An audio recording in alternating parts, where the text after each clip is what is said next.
आपने टिक्स नहीं लगानी, आपने बबल फिल करने हैं। अच्छा, जब तक आप ये सारा पेज फिल नहीं करेंगे तो फिर भी आपका पेपर ये डाउट में है या वो जाया है। इसके मार्क्स है, इसके और पेपर कोड के। अस्सलाम वालेकुम वरहमतुल्लाह बरकात। 9th वाले मैं उनसे मुखातिब हूँ।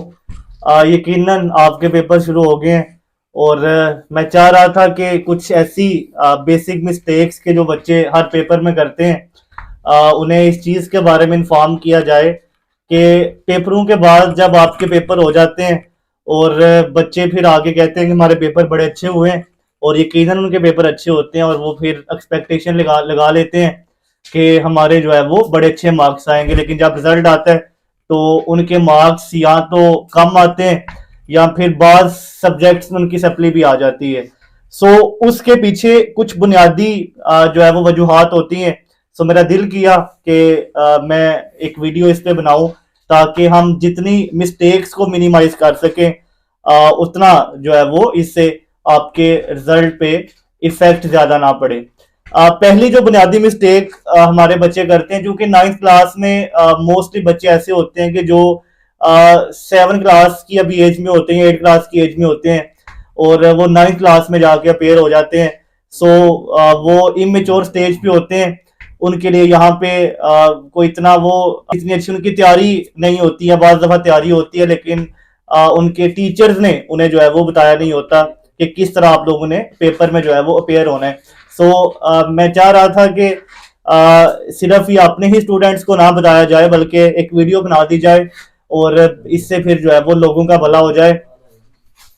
अब जो पहली मिस्टेक बच्चे बुनियादी मिस्टेक करते हैं वो ये है कि जैसे ही वो एग्जाम में अपेयर होते हैं और वो सारा पेपर कर देते हैं, लाइक आप लोगों का कमिंग डेज में बायोलॉजी का पेपर है।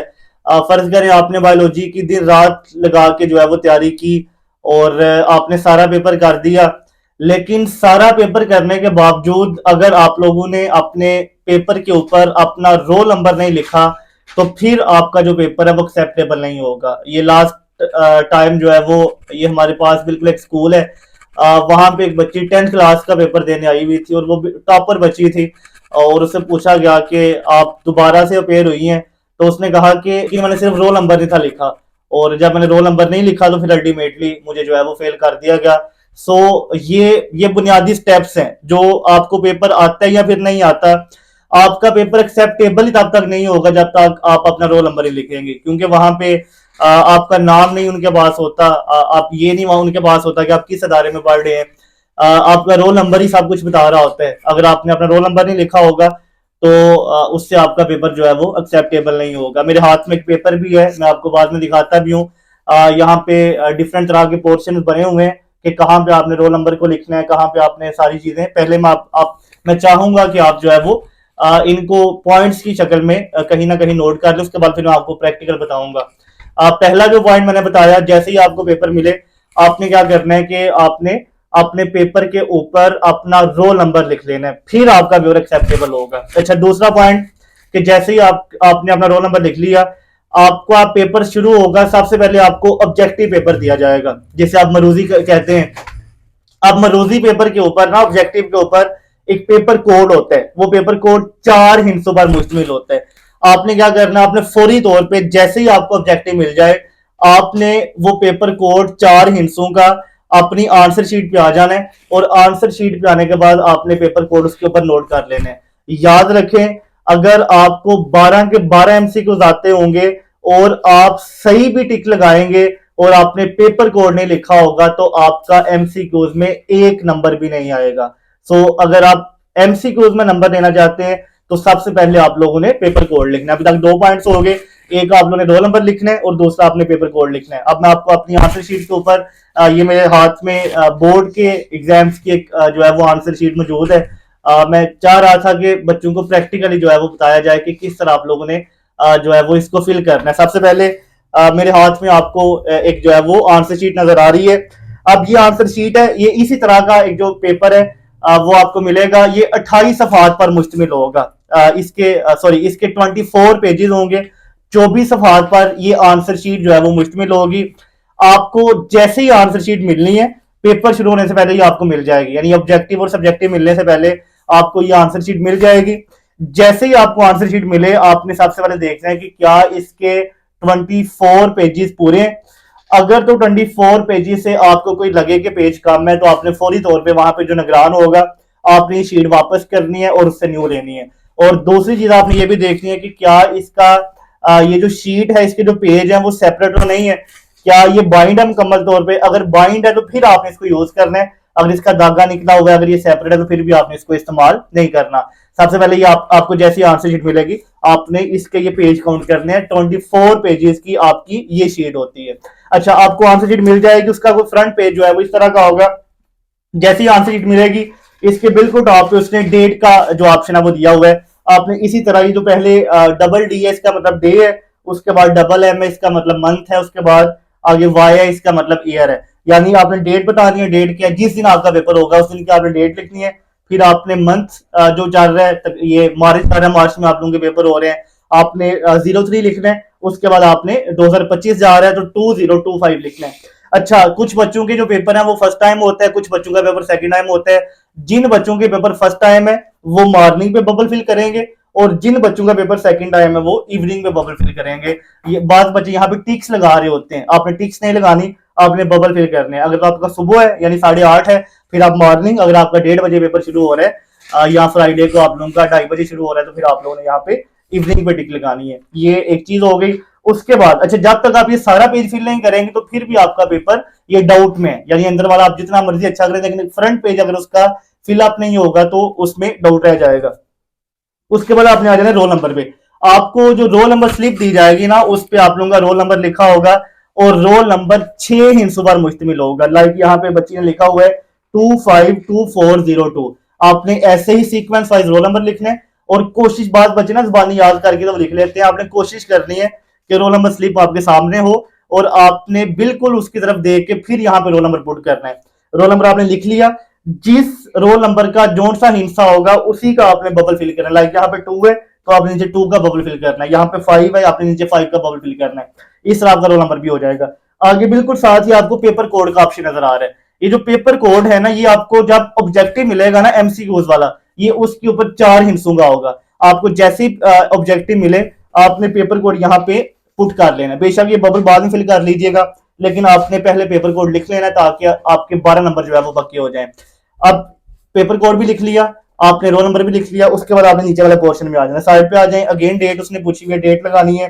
पेपर आपके मैट्रिक के या इंटर के हैं, यानी अगर बाद बच्चे यहाँ पे क्या करते हैं वो समझते हैं कि मैट्रिक 10th को कहते हैं और इंटर 9th को कहते हैं, वो इंटर का बबल जो है वो फिल कर देते हैं। मैट्रिक का मतलब है 9th 10th और इंटर का मतलब है फर्स्ट ईयर सेकंड ईयर। तो आपने यहाँ पे मैट्रिक वाला बबल फिल करना है। पार्ट 1 है 2 है, अगर आप 9th में जारी बात आप 9th के पेपर देने जा रहे हैं तो पार्ट 1 पे फिल करेंगे। एनुअल या सेफली या सालाना पेपर है आप एनुअल पे फिल करेंगे। मॉर्निंग या इवनिंग जिस टाइम पे आपका पेपर आपने वो करने और सब्जेक्ट आप लोगों का जिसका पेपर देने जा रहे हैं, अगर बायोलॉजी का बायोलॉजी, केमिस्ट्री का केमिस्ट्री, ऑनवर्ड आप चलेंगे। नेम आपने वो वाला लिखना है जो आपकी रोल नंबर स्लिप के ऊपर दिया हुआ है। इसके बाद फादर नेम आप लोगों ने अपना सारा लिखना है जो बे फॉर्म के ऊपर आपका एक पूरा नेम है। उसके बाद आपने यहाँ पे रोल नंबर इन वर्ड्स, आप क्योंकि इंग्लिश वाला पोर्शन है तो आपने इंग्लिश में अपना रोल नंबर लिखना है। वो लैक से शुरू होगा फिर 1000 में जाएगा फिर ऑनवर्ड 100 में मूव करेगा। अच्छा, यहाँ पे एक इंपॉर्टेंट पॉइंट है, एक यहाँ पे कैंडिडेट के सिग्नेचर है, एक जो है वो सुपरिटेंडेंट के सिग्नेचर है। कैंडिडेट के सिग्नेचर पे आपने अपने सिग्नेचर कर देने हैं। आप अगर सिंपल अपना नाम भी लिख देते हैं, बाद यहाँ पे जो है वो पजल हो जाते हैं कि साइन किस तरह करते हैं। आप बिल्कुल सिंपल सा अपना नाम लिख दें, आपके साइन हो जाएंगे। और कैंडिडेट जो सुपरिटेंडेंट है, जब आप पेपर कर रहे होंगे आप आधा या पौना या 1 घंटा गुजरेगा तो उसके बाद वो सुपरिटेंडेंट आ जाएगा। आपने ये जरूरी साइन करवाने हैं। जब तक आप ये साइन नहीं करवाएंगे इसका मतलब कि आपका पेपर फिर भी डाउट में वो एक्सेप्टेबल नहीं होगा। तो आपने सुपरिटेंडेंट के जो साइन है वो भी मुकम्मल करवाने हैं। उसके बाद फिर आपने जैसे ये पेज को आगे टर्न करना है तो आगे उर्दू वाला पोर्शन आ जाएगा, सेम वैसे ही आ जाएगा। सबसे स्टार्ट में बिल्कुल दस्तखत उम्मीदवार आपने यहाँ पे अपने उर्दू में नाम लिखना है क्योंकि उर्दू वाला पोर्शन है। मजमून जिसका पेपर देने जा रहे हैं, पर्चा यहाँ पे आपने फर्स्ट लिखना है। ग्रुप आपका अगर फर्स्ट है, फर्स्ट टाइम है तो फर्स्ट, सेकंड टाइम है तो सेकंड टाइम में होगा। उसके बाद रोल नंबर हिंसों में, फिर आगे लफ्जों में, ये आगे ऑनवर्ड आपने सारा जो पोर्शन ही फिल करना है। आप जब ये फिल कर लेंगे फिर ये गारंटी है कि अब आपका पेपर एक्सेप्टेबल होगा। उसके बाद फिर आप अपना सब्जेक्टिव पोर्शन करेंगे और फिर अल्टीमेटली जो है वो आपका पेपर एक्सेप्टेबल होगा। तो ये कुछ बुनियादी नुकात थे कि जो बिल्कुल फ्रंट वाले पेजेस हैं उनको आपने किस तरह जो है वो फिलअप करने।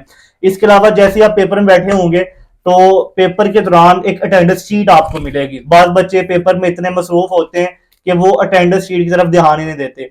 जब तक आपकी अटेंडेंस नहीं लगेगी आप एब्सेंट वहां पे काउंट होंगे। तो आपने कोशिश करनी है कि आपने ध्यान रखना है। बाद वो जल्दी जल्दी में आपके पास से गुजर जाती है और जो है वो आप अटेंडेंस नहीं लगाते, उसके बाद फिर आपके लिए मसला बन सकता है।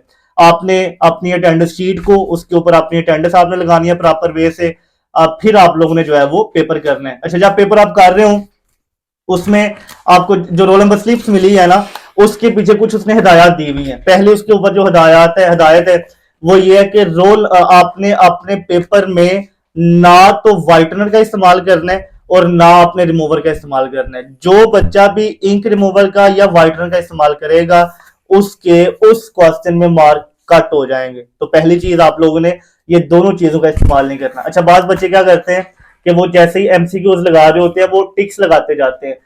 इस पेपर में चूंकि पूरा साल उन्होंने टिक्स पे प्रैक्टिस की होती है, इन पेपर में फाइनल पेपर में आपने बबल फिल करने होते हैं। अगर आप बबल फिल करेंगे तो फिर आपको मार्क्स मिलने हैं। अगर आपने बबल फिल नहीं किए होंगे, लाइक मैं अगर आपको अगेन बताऊं तो जिस तरह इस बच्चे ने जो है वो यहाँ पे ये बबल फिल किए हुए हैं, इन बबल्स के मार्क्स होते हैं। ये बबल अगर आप इस तरह फिल करेंगे तो फिर आपको मार्क्स मिलने हैं। बहुत बच्चे क्या करते हैं, वो जो क्वेश्चन पेपर मिलता है ना ऑब्जेक्टिव, उसके ऊपर टिक्स लगाते हैं और दे देते हैं कि हमने सारे बबल कोई नहीं फिल करते। उसके ऊपर आप टिक्स लगाएं या ना लगाएं वो जाया है। इसके मार्क्स है, इसके और पेपर कोड के। पेपर कोड आपने ध्यान से लिखना है। और ये 12, अगर तो बायोलॉजी फिजिक्स केमिस्ट्री का पेपर है 12 एमसीक्यूज है, अगर बाकी वो मैथ्स इंग्लिश का आ रहा है 15 एमसीक्यूज है। तो आपने ये पहले 12 या पहले 15 ही फिल करने होते हैं, बाकी छोड़ देने होते हैं। उसने टोटल यहाँ पे 24 दिए होते हैं। ये ना हो कि आपने 24 के 24 फिल किए हो, फिर भी जो है वो इसके कटिंग के जो चांसेस है वो बढ़ सकते हैं। तो आपने हमेशा बबल्स को फिल करना है। आपने कभी भी जो है वो टिक्स नहीं लगानी। बबल फिल करेंगे तो फिर आपको मार्क्स मिलेंगे। ये ऑब्जेक्टिव का हो गया। पेपर कोड हमने लिख लिया, रोल नंबर हमने लिख लिया, रिमूवर का इस्तेमाल नहीं हमने करना।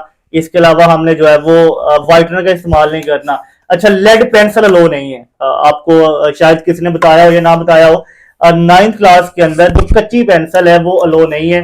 आपने कोई डायग्राम लेड पेंसिल के साथ नहीं बनानी। आपने कोई जो साइड लाइन है वो लेड पेंसिल के साथ नहीं बनानी। आपने कोशिश करनी है कि ये मार्कर के साथ जो है वो ब्लू मार्कर से आपने जो साइड लाइन है वो लगानी है। उससे एक तो प्रेजेंटेशन आपकी अच्छी होगी, इंप्रेशन अच्छा पड़ेगा। याद रखें, जो पेपर चेक कर रहा होता है, जो एग्जामिनर होता है, उसको पर पेपर चेक करने के पैसे मिलते हैं 50 या 60 या 80 या 70 रुपए उससे जो है वो मिल रहे होते हैं। अगर आप उसको मुश्किल में डालेंगे, यानी आपने इस तरह किया होगा कि एक शॉर्ट कर लिया, फिर एक लॉन्ग कर लिया, फिर एक शॉर्ट कर लिया, फिर एक लॉन्ग कर लिया, आप जितना उसे मुश्किल में डालेंगे उतना वो फिर उसको आपका पेपर चेक करने में टाइम लगेगा, फिर उससे उतना गुस्सा आएगा, फिर वो मार्क्स देने में जो है वो बड़ी सारी कटिंग करेगा।